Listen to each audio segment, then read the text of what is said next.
Hopefully you were able to join us for our 49ers versus Chiefs watch party. If you didn't, you certainly missed out because it popped off. And also, if you want the best 49ers news and rumors, make sure you subscribe. Hit that red subscribe button down below or go to youtube.com/49erstv for watch parties and the best 49ers coverage right here on YouTube.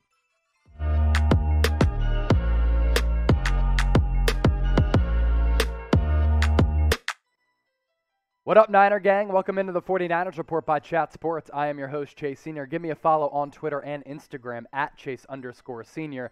Coming up on today's show, preseason winners and losers versus the Kansas City Chiefs in the preseason opener. We start with the most obvious option. It was Trey Lance. Now, for the common football fan, you'll look at his stats and say, oh, Trey Lance, from an efficiency standpoint, didn't look all that good.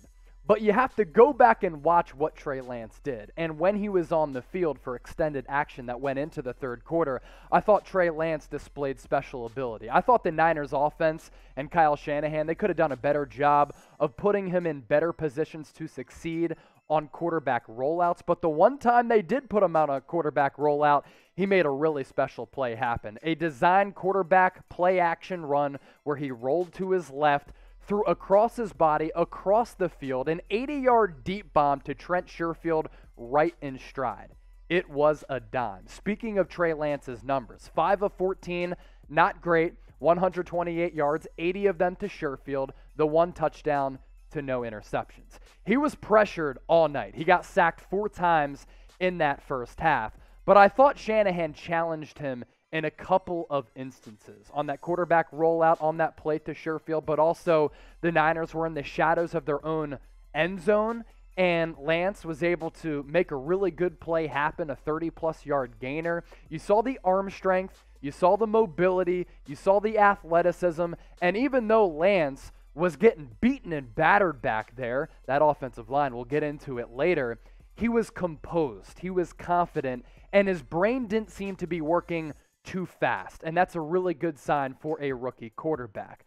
So I don't think that Trey Lance did enough in this preseason debut to unseat Jimmy G as the week 1 starter, but against the Chargers next week in joint practices in the second preseason game, if he continues to flash this really special ability that Jimmy Garoppolo simply doesn't have because he's not built like Trey Lance, could he become the starter? Let me know. Type JG for Jimmy Garoppolo, TL for Trey Lance. Get those votes in the comments section.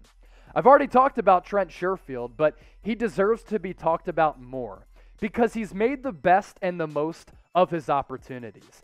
He signed with the Niners in the offseason after spending a few years with the Arizona Cardinals, where he was primarily used on special teams as a gunner. Only was able to contribute in that short time in Arizona, less than 30 catches, but in training camp and in this preseason opener, he has shown the propensity to be a good pass catcher. He was on the receiving end of that bomb from Trey Lance. And I think Sherfield, because of everything that he's done so far in training camp, where he's developed a special relationship and a good rapport with Trey Lance in that second-team offense, in addition to the explosion that he displayed against the Chiefs. Not only did he do his job of catching the football, but the breakaway speed was elusive and explosive. I said this last week. He kind of moves like an Antonio Brown. I'm thinking that Trent Sherfield has to be the wide receiver 3 or wide receiver 4 on this roster. I'm a big fan of Jalen Hurd. He hasn't been available. Sherfield has. He's taken advantage of all of the snaps that he's gotten in training camp. But also, what's the big thing? It translated onto the game field. And for me, Sherfield looked like a dude who could play. So were you impressed with Sherfield? Like I was. Type Y for yes, type N for no. I don't know how you say no, because I thought Sherfield in his debut in a Niner uniform was very good. Jonas Griffith, another winner from this game. In the first half, he was all over the field. And as an undrafted free agent from a year ago, coming out of Indiana State, this is a guy who was on the practice squad, has had to prove himself. And I looked at him against the Chiefs, and I was like, you know what? As a backup linebacker, given his size at 6'4", 250, this guy can play, but also he gives you a physical presence that reminds me a lot of a guy like Navarro Bowman or Patrick Willis. Physical linebackers who are tone setters. I'm not saying Griffith is going to be an all-pro caliber player like those guys. But in terms of the physicality, he was physical against the Chiefs, but he was all over the place making plays. 4 tackles, 1 solo tackle, 1 pass breakup. I thought Griffith showed a lot of really good instincts. So he might be on the roster bubble. I think he might have proven himself as a valuable commodity on the 53-man. What do you think? Type M for make, type W for he won't make the final roster. Get those votes in the comments section. Another winner, JaMycal Hasty. These are honorable mentions that you're seeing on your screen here. I thought JaMycal Hasty, outside of the fumble, when he was trying to pick up extra yards on one of his carries, was excellent. Couple of long runs. He ran with a lot of physicality. He might be on the outside looking in because the Niners are very deep at the running back spot, but he got carries ahead of Elijah Mitchell and some of the other options, and in fact, I thought he looked better than some of the other running backs who did get carries. Other winners, Deommodore, Lenoir, Talanoa Hufanga, Ambry Thomas. 3 draft picks from the 2021 NFL draft class for the 49ers who were all making plays on the ball, all showing some good range. I think this Niners draft class could end up being a very good one. We'll see about Aaron Banks, who we'll talk about here in just a bit. Your biggest preseason winner against the Chiefs.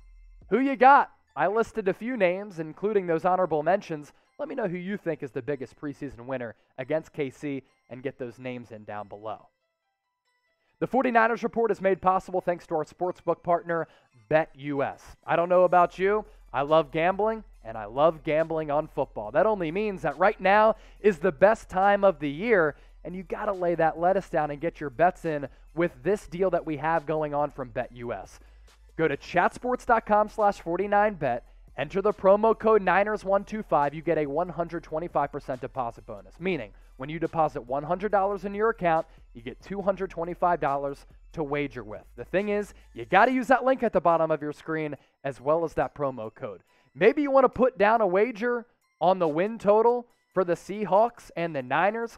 Call them the Sea Chickens. I'm smashing the under for wins for Seattle at under 10, and I'm gassing the over for wins for the 49ers at over 10.5, and I'm going to place those bets using that link as well as that promo code. Preseason losers against KC. Aaron Banks. Not only has he gotten off to a slow start, a lackluster start, and a concerning start in training camp where he's gotten beat a lot in one-on-ones, he was getting consistently beat against the Chiefs' second and third team defensive linemen. This isn't a good sign considering where the Niners selected him in the second round of the draft and coming off a career at Notre Dame where he barely gave up any pressures. He gave up a sack and came off the field injured a little bit, and I didn't think that he looked ready to play at all. So in game action as well as on the practice field, Niners offensive coaching staff, they need to see more from Banks. He was a second-round pick. He has a lot of ability. He got so much action at Notre Dame, which is why it's inexcusable for me why he doesn't seem ready to play. And he got Trey Lance hit.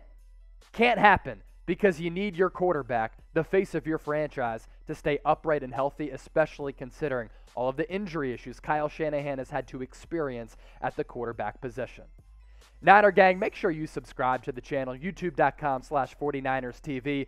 We did a live watch party, 49ers Chiefs. We had around 1,200 people watching live. The audience was massive throughout the night. It's the first watch party we've ever done on the channel, and we're going to be doing them throughout the 2021 NFL season. And also, we hit you with the latest NFL and 49ers news and rumors.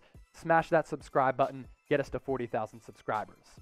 Another loser, Richie James, because the drops continue to be very problematic for a guy who's trying to compete for the wide receiver 3 and wide receiver 4 spots. And when you compare him to Trent Sherfield, not only has Sherfield's production in practice and in this game where he came through with that explosive play has been better than Richie James, but Richie James continues to drop the damn football in training camp, and he had a couple of drops in this game against the Chiefs.